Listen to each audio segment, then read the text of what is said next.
അണ്ണൻ ഉയരെന്നും ഇളയ ദളപതി ആ തരത്തിൽ വിശേഷിപ്പിക്കുകയും ആ തരത്തിൽ അദ്ദേഹത്തെ ചേർത്ത് വായിക്കുകയും ചെയ്യുന്ന ആളുകൾ ഇത്രയും മണിക്കൂർ വിജയ് വരാൻ വൈകിയപ്പോഴും അവരെ അവിടെ കാല് കഴച്ച് അവിടെ അദ്ദേഹത്തിനെ കാത്തുനിന്ന് വിശ്വാസം കിട്ടാതെ അല്ലെങ്കിൽ തിങ്ങിഞ്ഞെരുക്കുന്ന സമയത്തും കണ്ടുപോകാമല്ലോ, അദ്ദേഹം പറയുന്നത് കേൾക്കാമല്ലോ എന്ന് വിചാരിച്ച് നിന്നിട്ടുള്ള ആൾക്കൂട്ടമാണ്. മാത്രവുമല്ല, കേരളത്തിൽ ഉൾപ്പെടെയാണെങ്കിൽ ഈ TVK പാലക്കാട് ഉൾപ്പെടെയുള്ള ഇടങ്ങളിൽ TVK പ്രവർത്തകരുണ്ട്. അവർ TVK പ്രവർത്തകരാകുന്നത് TVKയുടെ രാഷ്ട്രീയ ആദർശമോ ആശയമോ ഒന്നും കണ്ടിട്ടല്ല, അത് വിജയോടുള്ള ആരാധന കൊണ്ടാണ്. അങ്ങനെ അണ്ണൻ ഉയരെന്ന് അവർ വെറുതെ പറഞ്ഞല്ല, അണ്ണൻ ഉയരെന്ന് പറഞ്ഞാൽ അവർക്ക് ഉയരായതുകൊണ്ടാണ്. അങ്ങനെ അവരുടെ ഉയിര് നഷ്ടപ്പെടുന്നത് വിജയെ കാണാൻ വന്നതിനിടയിലാണ്. പക്ഷേ ആ ആരാധകർ ഉയരെന്ന് മാത്രമല്ല, അവർക്ക് ഒരു തരത്തിലുള്ള വില പോലും കൽപ്പിക്കാതെയാണ് വിജയ് അദ്ദേഹത്തിന്റെ സ്വവസതിയിലേക്ക് മടങ്ങിയത്. ചെന്നൈയിലെ വസതിയിലേക്ക് വിജയ് എത്തിച്ചേരുന്ന ദൃശ്യമാണ് നമ്മൾ ഈ കാണുന്നത്. അദ്ദേഹം സുരക്ഷിതമായിട്ടുള്ള വാഹനത്തിൽ സുരക്ഷിതമായി തന്നെ അദ്ദേഹത്തിന്റെ വീട്ടിലേക്ക് വസതിയിലേക്ക് എത്തുകയാണ്. അദ്ദേഹത്തിനെ കാണാനായി എത്തിയിട്ടുള്ള ആളുകൾ ഇപ്പോഴും ആശുപത്രിയിൽ ജീവൻ നഷ്ടപ്പെട്ട് ആശുപത്രി മോർച്ചറിയിൽ കിടക്കുമ്പോൾ തന്റെ ബന്ധപ്പെട്ടവർ ആശുപത്രിയിൽ ഉണ്ടോ എന്നറിയാതെ ചുറ്റും ആളുകൾ അവരുടെ ബന്ധുക്കളെ പരതുമ്പോൾ കുറെ ആളുകൾ അതീവ ഗുരുതരമായി പരിക്കേറ്റ ആശുപത്രിയിൽ കിടക്കുമ്പോൾ 38 പേർ അണ്ണൻ ഉയരെന്ന് പറഞ്ഞെത്തിയിട്ടുള്ള ആളുകൾക്ക് അവരുടെ ഉയിര് നഷ്ടപ്പെട്ട് കിടക്കുമ്പോഴാണ് വിജയ് ഏറ്റവും സുരക്ഷിതമായി അദ്ദേഹത്തിന്റെ വസതിയിലേക്ക് ഇപ്പോൾ എത്തിച്ചേർന്നിരിക്കുന്നത്. അദ്ദേഹത്തിന്റെ വീട്ടിലേക്ക് വിജയ് എത്തിച്ചേർന്നിരിക്കുന്നത്. ചെന്നൈയിലെ വീട്ടിലേക്ക് വളരെ സേഫായി വിജയ് എത്തുകയാണ്. അവിടെയും വിജയ്ക്ക് എല്ലാ തരത്തിലുള്ള സുരക്ഷയുമുണ്ട്. അവിടെയാണ് വിജയൊക്കെ സിനിമയിൽ കണ്ട് ആരാധിക്കുന്ന ആരാധക കൂട്ടത്തിന് സാധാരണക്കാരായിട്ടുള്ള മനുഷ്യന്റെ ജീവൻ എന്തു വിലയാണ് വിജയ് ഉൾപ്പെടെയുള്ള ആളുകൾ കൽപ്പിക്കുന്നതെന്ന്. എന്നിട്ടും വിജയ് ഒരു തരത്തിൽ എന്തെങ്കിലും ഒരു പ്രതികരണം നടത്താൻ വേണ്ടി വന്ന സമയം 5 മണിക്കൂറിലേറെയാണ്. അപ്പോൾ മാത്രമാണ് അദ്ദേഹം എക്സിൽ ഇത് കണ്ടു നിന്ന ആളുകൾ അല്ലെങ്കിൽ ഇത് കേട്ടറിഞ്ഞ ആളുകളൊക്കെ കുറിച്ച വരികൾ എന്തോ അതുപോലുള്ള 2 വരികൾ കുറിക്കാൻ വിജയ് അങ്ങനെയെങ്കിലും മുതിർന്നതെന്നുള്ളതാണ്.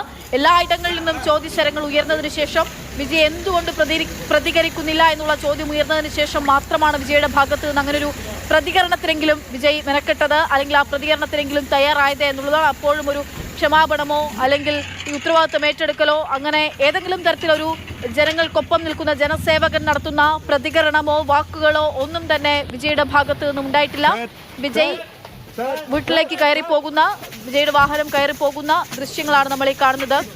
പ്രസാദ് തുടരുന്നത്. പ്രസാദ്, എത്രമാത്രം സുരക്ഷയാണ് വിജയ്ക്കുള്ളത് എന്നുള്ളതാണ്. അവിടെ വസതിയിലേക്ക് എത്തുമ്പോഴും സുരക്ഷയാണ്. അതാണ് അക്ഷയ, ഒരുപക്ഷെ അത്രയും ദുരന്തം കരൂരിലുണ്ടായിരുന്നു. അദ്ദേഹം ചെന്നൈയിലെത്താൻ 4 മണിക്കൂറോളം എടുത്തു. പക്ഷേ 4 മണിക്കൂർ എടുക്കുമ്പോൾ അവിടെ മാധ്യമപ്രവർത്തകർ മാത്രമായിരിക്കും വിജയ് അവിടെ എത്തുന്നത് കാണാനായിട്ട് ഉണ്ടായിരിക്കും. പക്ഷേ അപ്പോൾ പോലും വിജയുടെ എത്രയും വലിയൊരു സുരക്ഷയാണ് വിജയ്ക്ക്, അദ്ദേഹത്തിൻ്റെ സുരക്ഷയാണ്, പോലീസല്ല, വിജയുടെ ബൗൺസർമാർ അല്ലെങ്കിൽ വിജയുടെ ബോഡി ഗാർഡുമാരാണ് അത്രയും അവിടെ നിൽക്കുന്നത് നമുക്ക് മനസ്സിലാക്കാൻ കഴിയുന്നു. അപ്പോൾ വിജയുടെ സുരക്ഷ അവർക്ക് അത്രയും പ്രധാനപ്പെട്ട. പക്ഷേ വിജയെ കാണാൻ വന്ന 38 പേരുടെ ജീവൻ പോയി, 46 പേർ ഗുരുതരമായി പരിക്കേറ്റ് ചികിത്സയിൽ കഴിഞ്ഞ് ഇനിയും എത്രയും പേര് പരിക്കേറ്റിട്ടോ അല്ലെങ്കിൽ മറ്റെവിടെയെങ്കിലും ഉണ്ടാവാം, കാണാതെയൊക്കെ ഉണ്ടാകാം. പക്ഷേ ഇനി അവരൊക്കെ ഇനി തിരിച്ചെത്തേണ്ടിയിരിക്കുന്നു, ആശുപത്രിയിൽ എത്തേണ്ടിയിരിക്കുന്നു, ഓടിപ്പോയിട്ടുണ്ടാവാം, അല്ലെങ്കിൽ വഴിയിൽ എവിടെയെങ്കിലും വീണിട്ടുണ്ടാവാം. ധാരാളം പേർ തങ്ങളുടെ ഉറ്റവരെ തേടി അവിടെ ഉണ്ടോ എന്ന്, ആശുപത്രിയിൽ ഉണ്ടോ എന്ന് തേടി അലിഞ്ഞു പോകുന്ന ഒരു കാഴ്ച നമ്മൾ കണ്ടു, ആ ഉള്ളിലേക്കെന്ന കാഴ്ച നമ്മൾ കണ്ടു. പക്ഷേ അതൊന്നും വിജയ് കാണുന്നില്ല എന്നുള്ളതാണ്. മറ്റ് രാഷ്ട്രീയക്കാരെല്ലാം തന്നെ വിജയ് ഒഴിച്ചുള്ള ബാക്കി എല്ലാ രാഷ്ട്രീയക്കാരും DMKയുടെയും അണ്ണാ DMKയുടെയും BJPയുടെയും CPMന്റെയും കോൺഗ്രസിന്റെയും എല്ലാ നേതാക്കന്മാർ,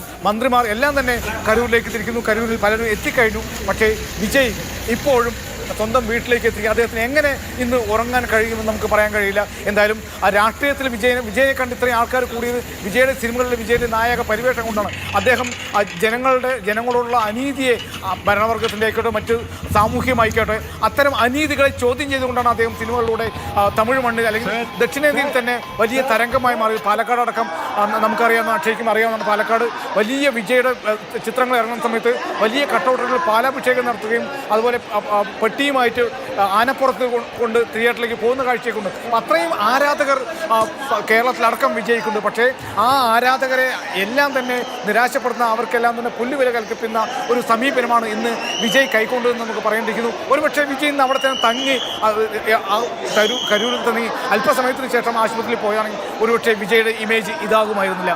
ഈ രാഷ്ട്രീയ നേതാക്കന്മാരെല്ലാം തന്നെ പോയ പോലെ വിജയ്ക്കും ആശുപത്രിയിൽ പോവുകയും അവരുടെ ബന്ധുക്കളെ തീർച്ചയായിട്ടും അതിനാണ് വിജയ് ഇത്ര ദിവസവും പ്രസംഗിച്ച, ഇത്രയും ദിവസം വിജയ് മുഴക്കിയിട്ടുള്ള വാക്കുകൾ, വാക്ചാതുരി, അതൊരു പക്ഷേ അദ്ദേഹം ഇന്ന് പ്രായോഗികമായി ആശുപത്രിയിലേക്ക് എത്തുകയോ ആ തരത്തിൽ എന്തെങ്കിലും ഒന്ന് അദ്ദേഹം ആശുപത്രിയിൽ എത്തുമ്പോൾ ഇനി ആളുകളെ നിയന്ത്രിക്കാനൊക്കെ സ്വാഭാവികമായിട്ടും അവിടെ പോലീസ് എത്തിക്കഴിഞ്ഞിട്ടുണ്ട്.